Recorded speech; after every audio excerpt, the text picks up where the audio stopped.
Hello, my Ed Talk friends. It's been so long. I have so many things to tell you, and they're good things, and I'm just so excited to share them with you. I've been hesitating posting for a while. One of the reasons is because a little superstitious. You ever get where like something's going really well and you just like don't want to scare it away? And that's kind of where I'm at, and I'm super stoked about that. The other reason is I remember being in your shoes if you're someone who struggles with bulimia not long ago.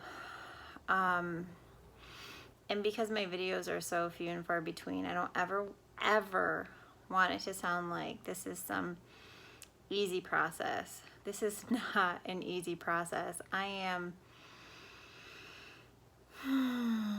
want to say in the last 2 months, I think I've binged and purged just twice, and I'm so thrilled about that.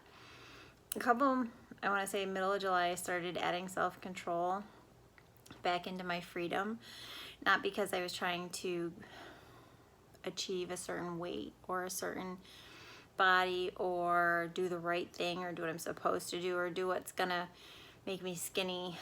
I knew that I needed to add self-control back in for myself, and that was like 22nd of July was when I started that. I went to some meals that I really like, and I'm still doing them. I still am truly satisfied by what I eat for breakfast and for lunch every single day. And I've varied from it a little bit, but I feel very safe there, and that's exciting. There have been many, I'm trying to think, because many for me used to be like 24/7. So I would say that there have been several to a lot of battles with my eating disorder, talking to me about my body image or food, or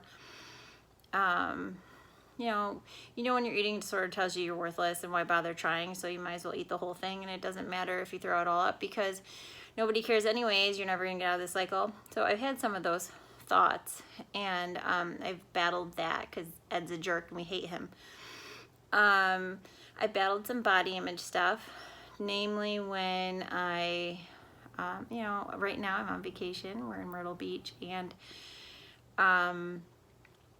I struggle with it when you're going like to the beach. Of course, it's a time where historically you've always been self-conscious, or you've compared yourself to every single other person out there, trying to make yourself feel better about yourself, or trying to just like survive emotionally on the beach. And if you guys are with me in that, you know exactly what I mean. And can I tell you something really cool? As I've been working truth into my life in the last, it started in February, and we are in September, middle of September. I'm so thankful for this journey. So when we got to vacation, this is the first time I've been on the beach since really pushing back against Ed and pushing into recovery and deciding that I am worth it no matter what I look like. Worth it as in value, as in importance, as in worth anything. So often this just is a struggle because we don't feel like we're worth anything, and it's not true. So this is the first vacation I've been on where that's been the case. I have worn my bikinis with there's a little blip of self-consciousness, but not any to keep me from bending over and picking up shark teeth. We found a ton of them. It's been a great year for that because of the hurricane. It has not kept me from playing with my kids or jumping in the waves or the water. Whereas every movement I made, I would self-assess. Is a roll showing? Or does this look okay? Or should I not do this? What if somebody behind me, is somebody looking at me? What do they think? Who cares what they think? I'm on vacation with my loves. But the best thing was I had like this very empty, blank brain space because I was not comparing. I was not worrying. I was not obsessing. I was not making sure I got to the gym. There have been years where I've run miles and miles every morning on vacation just to justify being in a bathing suit that I like because I think it's cute and cool. And there was none of that. And so I've been like reading. Something else that I let go of too is that it is okay for vacation to mean to my family doing nothing. Like, there are a lot of people who love to go shopping and go do things and ride rides and go out to eat and find ice cream and mini golf and do all these fun things. And those things are not fun to us. They just aren't. And that's okay with us. We love to like read and sit and walk on the beach and look for shark teeth. We got groceries Tuesday. It's Thursday night. We haven't left the resort. We eat simple food, and it's okay. I'm just really coming into our own.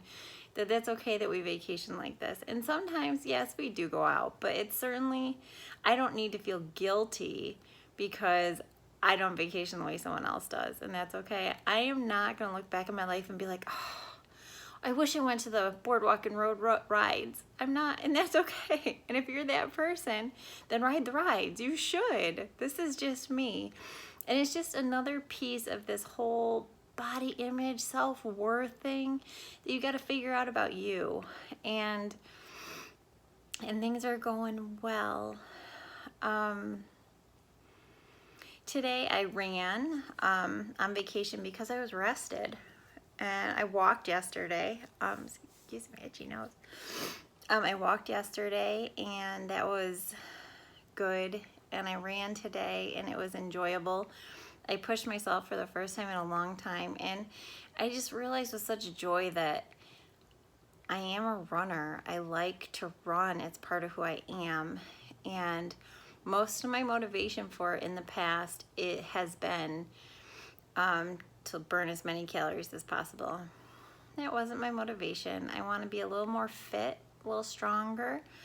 I love the endorphins.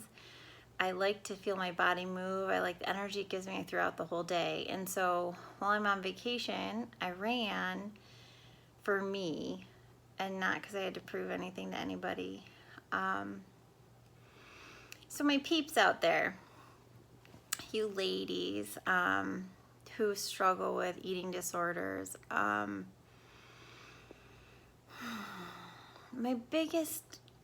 the cry of my heart is that you would know that there is hope. That you would know that you are completely capable of going through this journey. One thing I also wanted to bring up was binge eating, because a lot of people have binge eating disorder where you just can't stop and you don't want to stop and you want to say screw you to whoever tells you to stop.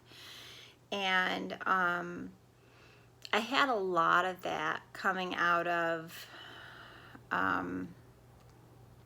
the bulimia stuff, because it was where I started to say, no, it's okay if I ate too much. And so what I want to say to you is that it's hard. It's really, really hard. And it's no less of a disordered thinking with binge eating disorder as it is with something like bulimia or anorexia. But it is a process you have to really push into. Nothing's ever going to just happen. You can't control it. You can't force it out. You have to realize that you're okay whether you eat too much or not. And then from that stems the choices that you make in freedom to say, okay, I'm going to eat this, or freedom to say I'm not. And it becomes not a restriction or a rule or something you have to follow. So you guys out there, I am rooting for every one of you who's struggling with this stuff. I will keep you posted. I certainly don't feel like this is the end of my journey by any stretch of the imagination, but a lot of the work has been done. I feel like I'm in a lot of maintenance, and now now I say that and I'm like, tomorrow I'll probably like binge and purge just because you know, superstitious, you know, you can't say it, it's scared away. But I'm okay, and you are too, and you're worth it. So you should try it and do it. And that's my update. It's a good update, and let me know how you're doing. Some of you who've reached out to me quietly, I am thinking about you. I really am. So get in touch with me if you want, or I can get you in touch with some other people for some help, because it's definitely worth the freedom in the end. Have a wonderful night, you guys.